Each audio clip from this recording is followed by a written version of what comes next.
और हम एक धूर जमीन के लिए अपने भाई को जान मान कर तैयार हैं, तो फिर राम जी का मानने से क्या मतलब है? राम जी को मानने के साथ साथ जानने की जरूरत होती है। यही शिक्षा है और यही कलम युग है। इसलिए बिहार के अमनौर विधानसभा क्षेत्र के वर्तमान विधायक मंटू सिंह पटेल अभी हमारे साथ हैं और इनका ये पंपलेट है जो हमेशा हर समय हर परिस्थिति में लोगों को देते रहते हैं, बांटते रहते हैं। और इसमें इनका स्लोगन है, जो स्लोगन के आधार पर आज के वर्तमान में यूपीएससी के मेंस एग्जाम में एक सवाल पूछा गया है, जो ये स्लोगन लोगों तक हमेशा फैलाते रहते हैं, लोगों को बताते रहते हैं। क्या सवाल पूछा गया है और क्या स्लोगन है, इनसे जानेंगे। सबसे पहले बहुत बहुत स्वागत है आपके दर्शकों को, सीक्रेट न्यूज टीवी को भी बहुत मेरा स्वागत है, अभिनंदन है, प्रणाम है।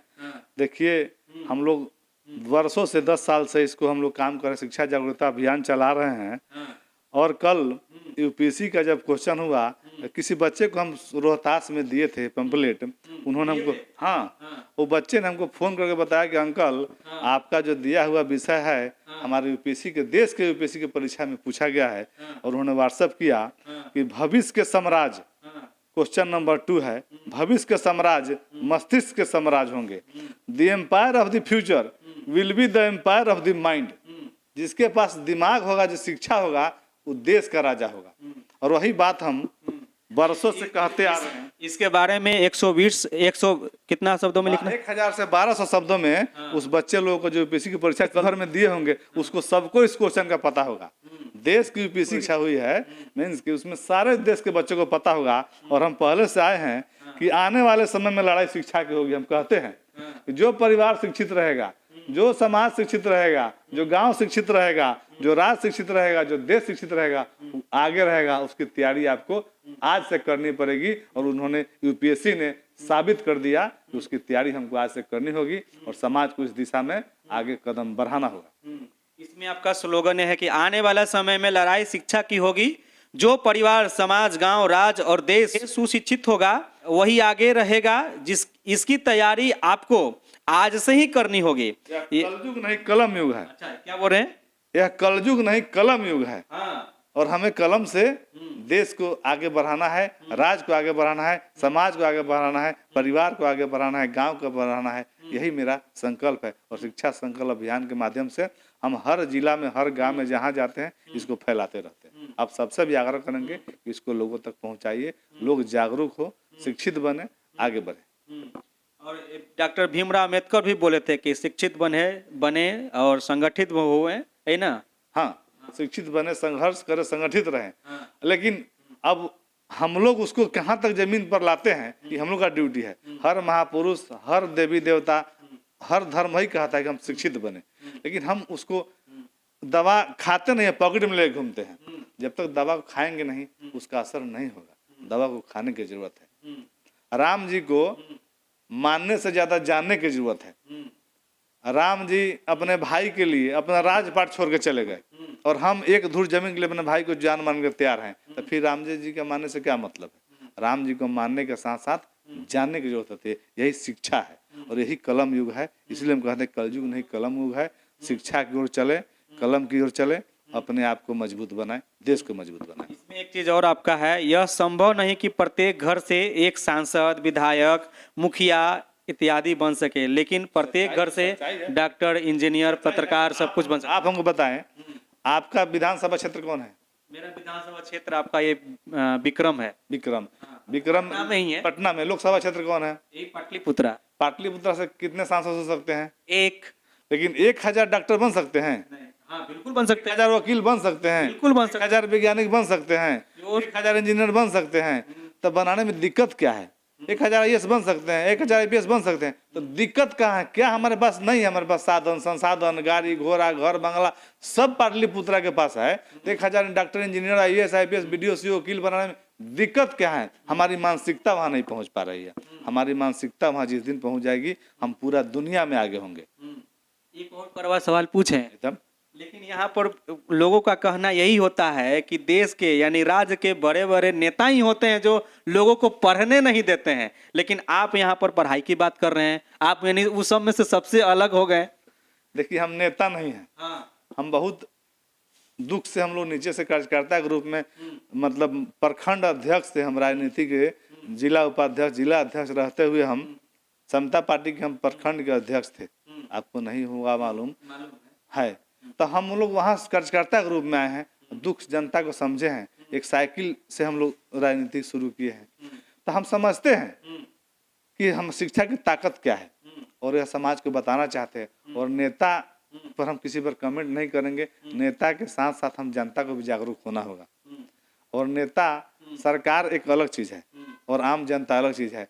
अब उस पर चर्चा करेंगे तो लंबा चर्चा हम लोग का चला जाएगा। हम किसी पर आरोप लगाना नहीं चाहते हैं, लेकिन हम एक नेतृत्व का राजनीति का एक नई परिभाषा गढ़ना चाहते हैं कि रोड पानी बिजली के साथ साथ समाज को एक अच्छा रास्ता बताना भी हम नेता का कर्तव्य है, हम जनप्रतिनिधि कर्तव्य है। उस कर्तव्य का हम पालन करते हैं। हम अपने सभी जनप्रतिनिधियों से भी आग्रह करेंगे, अब आम जनता से आग्रह करेंगे वो भी इसका पालन करें।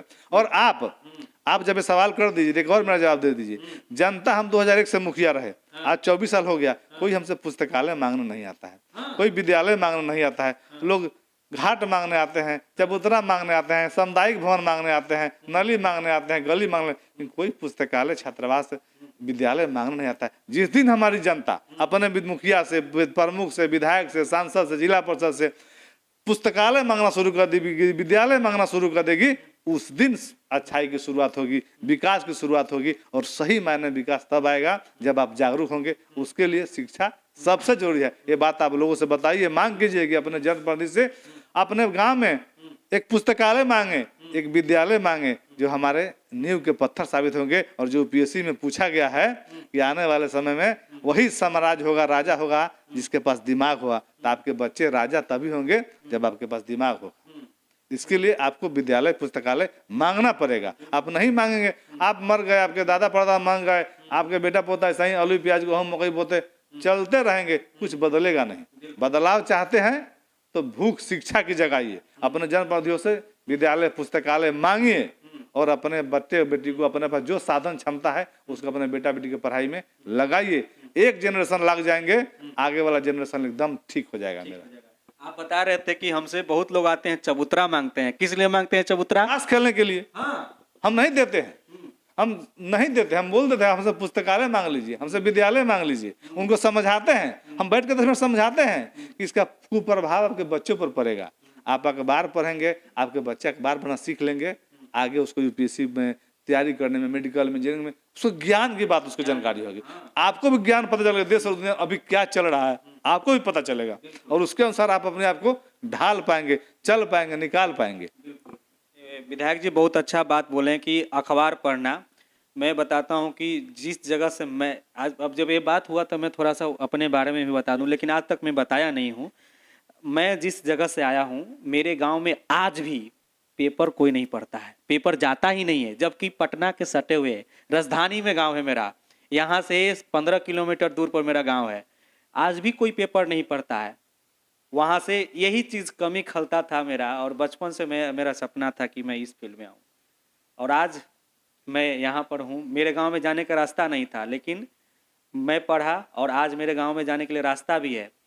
तो वही चीज़ें मैं कहना चाहता हूँ कि अगर आप अपने पढ़ाई कर लेंगे, पढ़ लेंगे, तो आपको सड़क नली गली जो है ना, आपको घर तक खुद ब खुद बन जाएगा। क्योंकि आपको मालूम हो जाएगा कि मैं कौन सा फॉर्म भरूंगा तो ये नली गली बनेगा, कौन सा फॉर्म भरूंगा तो राशन कार्ड बनेगा, कौन सा फॉर्म भरूंगा तो ये जो सामुदायिक भवन बनेगा, कौन सा फॉर्म भरूंगा तो स्कूल का जो है शौचालय बनाएगा, कौन सा फॉर्म भरूंगा तो स्कूल का बाउंड्री होगा। सारा चीज़ की जानकारी पढ़ने के बाद ही होगा, जानकारी होगा। हम किसान भी बनेंगे तो हमारे खेत को क्या चाहिए, यूरिया चाहिए, पोटाश चाहिए, डीएपी चाहिए, हम उसकी जांच करवा के, अभी तो देखते हैं गांव में वो डीएपी डाल रहे हैं तो हम भी डीएपी डाल रहे हैं। हमारे खेत की जरूरत क्या है हमको पता ही नहीं है। जब हम पढ़ेंगे तो अच्छा कर पाएंगे। बाढ़ आ गया, बाढ़ के सीजन में लोगों को खटिया पर टांग करके जो है, हमारे गांव से विधायक जी बीमार पड़ते थे तो लेकर जाना पड़ता था। रोड खराब था, काफी दिक्कत था। लेकिन मैं जैसे ही यहाँ आया, एक ही प्रयास में मेरा गांव में रोड बन गया, पुल बन गया, सिर्फ एक प्रयास में। लेकिन वो ताकत कब मिला? मैं यहाँ आया, आप जैसे जनप्रतिनिधि से मिला, उनको लिख करके दिया, वो एक बार में जो है बोले पास कर दिए। आप सदन में आवाज उठा दिए 3 बार। नीचे तक पहुंचे, ये किसकी जवाबदारी है? हम सबकी जवाबदारी है कि इस बात को, मैसेज को नीचे तक पहुंचाया जाए, जहाँ हमारे लोग नहीं सोचते, इस पर नहीं बात करना चाहते हैं, नहीं विचार करना चाहते हैं। हम आपको एक और बात बता देंगे, हम दिल्ली गए थे, मेरा बेटा जेई मेंस का तैयारी कर रहा था, कल्लू सराय एक जगह है दिल्ली में। हम उसके रूम पर ऐसे बैठे थे, उससे पूछे कि बाबू इस मकान में जो तुम लोग रहते हो, इसके बेटा बेटी के सामने कोचिंग क्लास है, हम 15,000 महीना दे के दिल्ली में तुमको रख रहे हैं, इसका बेटी बेटी क्या करता है? ये लोग पढ़ता है। बोला कि वो लोग टिफिन पहुंचाता है, ठेला लगाता है, राशन चलाता है, 50,000 महीना कमाता है। तो उसको सिर्फ मन सीखते नहीं ना, जिस दिन कोचिंग जब तक उसके सामने है और पढ़ नहीं रहा है, जिस दिन कोचिंग बंद हो जाएगा तो उस दिन तो उसका कोई मोल नहीं, उसको रुपया दिख रहा है लेकिन भविष्य नहीं दिख रहा है। तो मन सीखते का ना कमी है। जिसका कोचिंग के पास घर अपना है, उसके घर में बच्चे बाहर से किराया देकर रह के पढ़ ले रहे हैं, AIT NIT में चले जा रहे हैं। मेरा बेटा पिछले साल NIT पास आउट हुआ, इस साल इंजीनियरिंग में भी एडमिशन हुआ है, जेईई मेंस क्वालिफाई किया था। तो अब उसके घर जिसका है वो नहीं कर पा रहा, उसका मन सीखते नहीं ना है। उसके यदि समझ आ जाए कि पहले हम बेटा को पढ़ा ले कि कोचिंग कब यहाँ से चला जाएगा, तब तक मेरा बेटा NIT IIT में चला जाए, तो बिल्डिंग का कौन काम रहेगा? तो ये मानसिकता बदलना मेरा वर्क है। मेरा काम है समाज को मानसिकता बदलना कि आपकी प्राथमिकता क्या है। पहले आपकी जरूरत शिक्षा है, इसके बाद सब कुछ जरूरत है। चलिए विशेष और बातचीत करेंगे, कभी और मिलेंगे तो। बाकी उम्मीद है कि आप लोगों को काफी अच्छा लगा होगा विधायक जी की बात सुन करके और इनके विचारों को जान करके। आप देख रहे थे CK TV India news, Chittaranjan Kushwaha के साथ। नमस्कार, जय हिंद।